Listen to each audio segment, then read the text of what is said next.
VRB மேல்நிலைப்பள்ளி மாணவர்கள் மாவட்டத்தில் முதலிடத்தை பிடித்தனர். +2 பொதுத் தேர்வில் மாவட்ட அளவில் விழுப்புரம் நகராட்சிக்கு உட்பட்ட ரங்கசாமி லேஅவுட்டில் உள்ள விஆர்பி மேல்நிலைப்பள்ளி மாணவி ரோஹிணி 600 மதிப்பெண்ணில் 596 மதிப்பெண்கள் பெற்று முதலிடத்தை பிடித்து பெருமை சேர்த்துள்ளார். இதேபோன்று புகழ்முகிலன் மற்றும் ரிதீஷ் ஆகியோர் 587 மதிப்பெண்கள் பெற்று இரண்டாவது இடத்தினை பகிர்ந்துள்ளனர். ஃபாத்திமா பிபி என்ற மாணவி 586 மதிப்பெண்களுடன் மூன்றாவது இடத்தை பெற்றுள்ளார். இந்த பள்ளியில் தேர்வு எழுதிய அனைத்து மாணவ மாணவிகளும் தேர்ச்சி பெற்றதுடன் 100% தேர்ச்சி எனும் சிறப்பை பெற்றுள்ளது.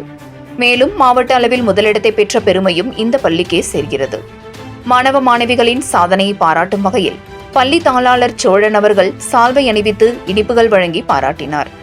நிகழ்வில் பள்ளி நிர்வாகி ஜெயக்குமார், முன்னாள் நகரமன்ற உறுப்பினர் அன்பு, தலைமை ஆசிரியர் கந்தசாமி, உதவி தலைமை ஆசிரியர் பிருத்திவிராஜ், வழக்கறிஞர் மனோ, மாவட்ட தொழிலாளர் அணி அமைப்பாளர் கேபிள் சுரேஷ் பாபு உள்ளிட்ட பலர் கலந்து கொண்டு மாணவர்களை வாழ்த்தினர். 7 Green நியூஸ் செய்திகளுக்காக விழுப்புரம் மாவட்ட செய்தியாளர் எஸ். கலைக்குமார்.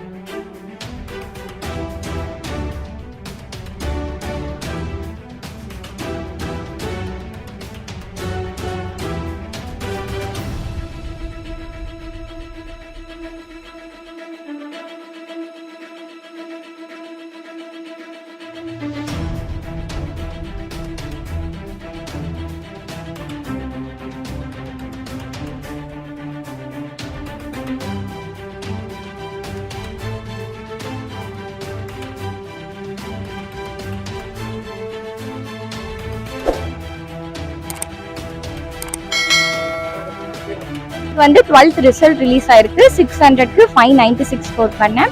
3 சப்ஜெக்ட்ஸ்ல சென்டம். தமிழ்லயும் பிசிக்ஸ்லயும் 99, இங்கிலீஷ்ல வந்து 98, கெமிஸ்ட்ரி, பயாலஜி, மேத்தமெட்டிக்ஸ்ல 100. டெய்லியுமே ஒரு 5 to 6 hours நானும் படிப்பேன். டெய்லியுமே கண்டிப்பா படிக்கணும். எக்ஸாம் முன்னாடிலாம் படிச்ச பத்தாது. டெய்லியும் 5 to 6 hours படிக்கணும். என்னோட விக்டரிக்கு ரீசன் வந்து என்னோட ஸ்கூல் டீச்சர்ஸ், அதுக்கப்புறமா என்னோட பேரண்ட்ஸ் எல்லாருமே என்கரேஜ் பண்ணாங்க. நான் வந்து விஆர்பி ஹையர் செகண்டரி ஸ்கூல்லேருந்து படிக்கிறேன். 6 to 12 இங்கே தான் படிச்சுட்டு இருக்கேன். அதுக்கப்புறமா இன்ஜினியரிங் படிச்சுட்டு யூபிஎஸ்சி கண்டிப்பாக கிளியர் பண்ணுவேன். 5 to 6 hours. அங்க போய்